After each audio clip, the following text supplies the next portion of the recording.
রিলেশনশিপের মধ্যে আছো কিন্তু তুমি এটা বুঝতে পারছো না যে সামনে ছেলেটা সত্যি তোমাকে ভালোবাসে না সেই ছেলেটার জন্য তোমার মনের মধ্যে ভুল ধারণা হয়ে বসে আছে, তুমি কোনো ভুল ভ্রান্তির মধ্যে আছো। সেই ছেলেটা সত্যি তোমার ইমোশন তোমার ফিলিংসগুলোকে বোঝে, সেই ছেলেটা সত্যি তোমার যোগ্য না তোমার শুধুমাত্র এগুলো কল্পনা যে এভরিথিং ইজ ওকে, সব কিছু ঠিকঠাক চলছে, শুধুমাত্র কল্পনা তোমার। যদি এইরকম কোনো প্রশ্ন তোমার মনের মধ্যে যদি আছে তাহলে আজকের এই ভিডিওটাই তুমি সমস্ত প্রশ্নের উত্তরগুলো কিন্তু পেয়ে যাবে। কারণ আজকের এই ভিডিওতে কতগুলো বিহেভিয়ারে কথা বলবো ছেলেদের, যেগুলো চাইলেও একটা ছেলে কিন্তু লুকাতে পারবে না, যেগুলো চাইলেও সেগুলো কোনো মিথ্যে হতে পারে না, আর যে কোনো সিচুয়েশনে এই সমস্ত জিনিসগুলোকে তুমি ডিনাই করতে পারবে না। তো আজকের এই ভিডিও শেষ পর্যন্ত যদি তুমি দেখো তাহলে তোমার কাছে এতটা কনসেপ্ট ক্লিয়ার হয়ে যাবে যে ছেলেটা সত্যি তোমাকে ভালোবাসছে না শুধুমাত্র ভালোবাসার অভিনয় করছে। তো হ্যালো ফ্রেন্ডস, আমি আছি আশরাফ এবং তোমরা আমাকে এই মুহূর্তে দেখছো ইউটিউব চ্যানেল কিছু অজানা কথায়। যদি চ্যানেল নতুন হচ্ছে প্লিজ চ্যানেলটাকে সাবস্ক্রাইব করে দাও, আর যদি অলরেডি চ্যানেলটাকে সাবস্ক্রাইব করে রেখেছো তাহলে তোমাদেরকে অনেক অনেক ধন্যবাদ। চলো ভিডিওকে স্টার্ট করি। ছেলেটা তোমাকে সত্যি ভালোবাসে কি ভালোবাসে না তার সবচেয়ে বড় উদাহরণ হচ্ছে যে সেই ছেলেটার কাছে তুমি নিজেকে সেফ ফিল করবে। আর সেফ ফিল করার মানে কি যে সেই ছেলেটাকে সবসময় সবার সঙ্গে ঝগড়া করে বেড়াচ্ছে এইরকম কিন্তু না। সেফ ফিল করার মানে কি যে তুমি যখন তার সঙ্গে কথা বলো তখন তুমি কিন্তু একটা রিল্যাক্স ভাব অনুভব করো, তার সঙ্গে থাকলে তোমাকে একটা সেফটি ফিল হয়। সেই ছেলেটার কাছে তোমাকে কিন্তু কোনো ভয় থাকে না, কোনো ভয় তোমার মনের মধ্যে থাকে না, সেই ছেলেটার চরিত্রের উপরে কোনোদিন তোমার কোনো সন্দেহ হয় না। দেখো অনেক মেয়ে রিলেশনশিপের মধ্যে থাকা সত্ত্বেও নিজেকে কিন্তু একা অনুভব করে, একা ফিল করে। এর কারণটা কি জানো তো, যে তার পার্টনার তাকে কিন্তু সেই সেফটিটা ফিল করাতে পারেনি। সেই পার্টনার যদি একটু যদি তার সঙ্গে রাফ বিহেভ করে দেয়, একটু যদি মান অভিমান করে নেয় তাহলে কিন্তু মেয়েটা কিন্তু ভয় পেয়ে যায়। এই ভয়টা কি যে তার কাছে কি আমার কোনো ইম্পর্টেন্সই নেই, সে কি আমাকে ছেড়ে চলে যাবে। কিন্তু একটা সত্যি যে ছেলেটা ভালোবাসে তাহলে এই ভয়গুলোকে সে শেষ করে দেবে, একটা এমন অ্যাটমসফিয়ার তৈরি করবে যে যেখানে তুমি নিজের থেকে বেশি তার উপরেই বিশ্বাস করতে আরম্ভ করবে। কারণ সেই ছেলেটা তোমাকে জাজ করবে না, সেই ছেলেটা কোনোদিন তোমাকে ব্যবহার করবে না, সেই ছেলেটা সবসময় তোমাকে সম্মানের সঙ্গে কথা বলবে, সম্মান রেসপেক্ট করবে সে তোমাকে। কারণ সেই ছেলেটা তোমাকে জানে, সেই ছেলেটা তোমাকে শোনে, সেই ছেলেটা তোমার ইমোশনস তোমার ফিলিংসগুলোকে বোঝার চেষ্টা করে। আর যখনই তোমার পার্টনার তোমার মধ্যে এই সেফটি ফিলটা করিয়ে দেবে তখন দেখবে তোমার মনের মধ্যে ভয় যে হেজিটেশন সেগুলো কিন্তু শেষ হয়ে যাবে। আর যখনই এই সমস্ত জিনিসগুলো শেষ হয়ে যায় তখনই কিন্তু অটোমেটিকলি ভালোবাসাটা এমনি গভীর হয়ে যায়। আর আরেকটা জিনিস আছে ছেলেদের মধ্যে, যদি সেই ছেলেটা সত্যি তোমাকে ভালোবাসে তাহলে তখন সেই ছেলেটা কি করবে যে ওপেন কনভারসেশন, ওপেন শেয়ারিং যাকে আমরা বলি। দেখো এই পৃথিবীতে অনেক মানুষ আছে যারা এটা ফিল করে, যারা বিশ্বাস করে যে ছেলেদের কোনো যন্ত্রণা হয় না, ছেলেরা কিন্তু কোনো কিছুতেই ছেলেরা কিন্তু ঝুঁকে না, ছেলেরা কিন্তু সবসময় নিজের একটা স্ট্রং পয়েন্ট আছে, স্ট্রং হয় ছেলেরা, অনেক শক্ত হয়। কিন্তু বাস্তব কি এটা? বাস্তব কিন্তু এটা নয়। বাস্তব এটা নয় যে একটা ছেলে কতটা স্ট্রং, এটা নয়। বাস্তব হচ্ছে এইটা যে সেই ছেলেটা কতটা নিজের মনের কথাটা কারোর সামনে খুলে বলতে পারছে।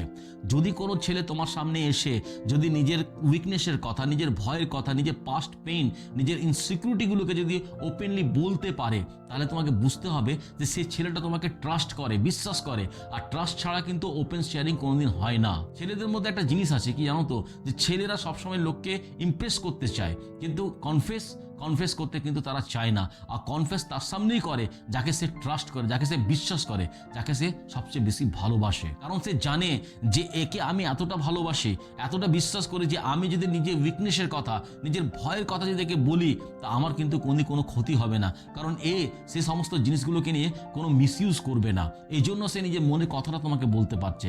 আর যখনই একটা ছেলে নিজের মনের কথা ওপেন শেয়ার করতে পারছে তখনই তোমাকে বুঝতে হবে যে তার ভালোবাসাটা কিন্তু একদম ডেপথ, একদম সারফেস লেভেলের নয়। কিন্তু ছেলেদের মধ্যে আরেকটা বিহেভিয়ার আছে, সেটা হচ্ছে প্রোটেক্ট করা, প্রসেস করা নয়। কিন্তু দেখো অনেকে জানো তো কন্ট্রোলিংটাকে কিন্তু ভালোবাসা মনে করে। অনেকে ভাবে যে কন্ট্রোল করছে মানে সে আমাকে ভালোবাসছে। আচ্ছা একটা কথা আমাকে বলো, যে একটা গাছ, সেই গাছটাকে তুমি প্রোটেক্ট করতে গিয়ে তাকে natural light, natural water, natural air থেকে তুমি যদি তাকে দূরে রাখো তাহলে সেই গাছটা কি বাঁচবে? সেই গাছটা কোনোদিন বাঁচতে পারে না। যদি একটা ছেলে সত্যি তোমাকে ভালোবাসবে সে তোমাকে প্রোটেক্ট করবে, তোমাকে প্রসেস করবে না। প্রোটেক্ট করার মানেটা কি? প্রোটেক্ট করার মানেটা হচ্ছে যে সেই ছেলেটা তোমার ইমোশনসগুলোকে কিন্তু বুঝবে, সেই ছেলেটা তোমার ফ্রিডমকে সাপোর্ট করবে, সেই ছেলেটা তোমার আইডেন্টিটিকে কিন্তু সেলিব্রেট করবে, সেই ছেলেটা তোমার যে বাউন্ডারি সেই বাউন্ডারিকে রেসপেক্ট করবে। আর পজেস মানে হচ্ছে যে সেই ছেলেটা প্রত্যেকটা কথাই তোমাকে কিন্তু টুকবে, তোমাকে রোকার চেষ্টা করবে, তোমাকে কেস করবে, তোমাকে কিন্তু কনফিউজ করবে, তোমাকে ইনসিকিউর করে দেবে, তোমাকে সবসময় ছোট করবে। যদি কোনো ছেলে তোমার যদি ফ্রিডমটাকে কেড়ে যদি ভালোবাসা চাইছে, তাহলে তোমাকে এটা বুঝতে হবে এটা ভালোবাসা নয়, ওটা হচ্ছে অনারশিপ। সেই ছেলেটা তোমাকে ভয় দেখিয়ে তোমাকে নিজের জিনিস মনে করছে, তোমার উপরে কিন্তু মালিকানা চাপাচ্ছে, সেই ছেলেটা তোমাকে কিন্তু কোনদিন ভালোবাসে না। যদি সেই ছেলেটা তোমাকে আকাশে উড়তে দিচ্ছে নিজের শর্তে, তুমি ওড়ো আকাশে, কিন্তু তোমার শর্তে তুমি আকাশে ওড়ো, কিন্তু ফিরে তুমি সেই জায়গাটাই ফিরে আসো যেখানে তোমার নিজের বাড়ি আছে।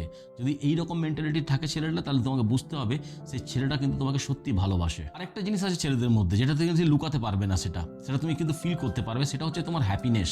একটা ছেলে যখন তোমার হ্যাপিনেসটাকে যদি নিজের রেসপন্সিবিলিটি মনে করে, এটা সাটল হয় কিন্তু অনেক ডেপ। তুমি তার ব্যবহার, তার আচার আচরণে কিন্তু এটা বুঝতে পারবে। সেই ছেলেটা কোনদিন তোমার চোখে জল দেখতে পাবে না। সেই ছেলেটা সবসময় চেষ্টা করবে তোমার চেহারার মধ্যে, তোমার মুখের মধ্যে একটা হাসি ফুটে থাকুক, সবসময় তোমাকে সাপোর্টিভ হবে, সবসময় তোমাকে সাপোর্ট করবে, সবসময় তোমার প্রবলেম, তোমার দুঃখ, তোমার কষ্ট তোমার সঙ্গে থাকার চেষ্টা করবে। সে নিজের মধ্যে অনেকগুলো চেঞ্জেস আনবে। চেঞ্জেস মানে সে অ্যাডজাস্টমেন্ট করতে শিখবে, নিজের ইগোকে ছাড়বে, তোমার জন্য বেশি বেশি করে টাইম বার করার চেষ্টা করবে, যেন তুমি হ্যাপি থাকো, তুমি যেন আনন্দে থাকো। এই সমস্ত জিনিসগুলো সে ছেলেটা করবে। আর মেয়েরা কিন্তু এখানে কনফিউজ হয়ে যায়, মেয়েরা এটা বুঝতে পারে না। তো আজকের এই ভিডিওতে যে সমস্ত কথাগুলো তোমাদেরকে বললাম, এগুলো যদি তুমি ওয়াচ করো নিজের পার্টনারের মধ্যে, তাহলে তোমার কাছে ক্লিয়ার কনসেপ্ট হয়ে যাবে যে ছেলেটা সত্যি তোমাকে ভালোবাসে না ভালোবাসার নামে তোমাকে চিট করছে, তোমাকে ধোঁকা দিচ্ছে, এটা তুমি বুঝতে পারবে। আর এখন তোমার কাছে একটা প্রশ্ন আছে যে এইরকম কি কোনো ছেলে তোমার কাছে আছে? যদি আছে তার রেসপেক্ট করো, তাকে ধরে রাখো, তাকে যেতে দিও না। আর যদি তো এরকম কোনো ছেলে তোমার কাছে নেই, তাহলে চিন্তার কোনো ব্যাপার নেই, নিজেকে ব্লেম করা বন্ধ করে দাও। কারণ এখনও সে সময় বা সে মুহূর্ত আসেনি যেখানে ওই রকম একটা ছেলে আসবে। তো ঠিক উপযুক্ত সময়ে উপযুক্ত স্থানে সেই ছেলেটা তোমার লাইফে আসবেই, যে তোমাকে তোমার শর্তে ভালোবাসবে। আশা করি ভিডিওটা তোমাদের জন্য ভালো হবে, হেল্পফুল হবে। যদি ভিডিও ভালো লাগে তাহলে লাইক করবে, কমেন্ট আমাকে অবশ্যই জানিও যে তোমার পার্টনারের মধ্যে এরকম কোনো বিহেভিয়ার তুমি দেখতে পেয়েছো কি, আর যদি দেখতে পেয়েছো তাহলে সেই বিহেভিয়ারটা কি অবশ্যই সেটা কমেন্টে লিখবে।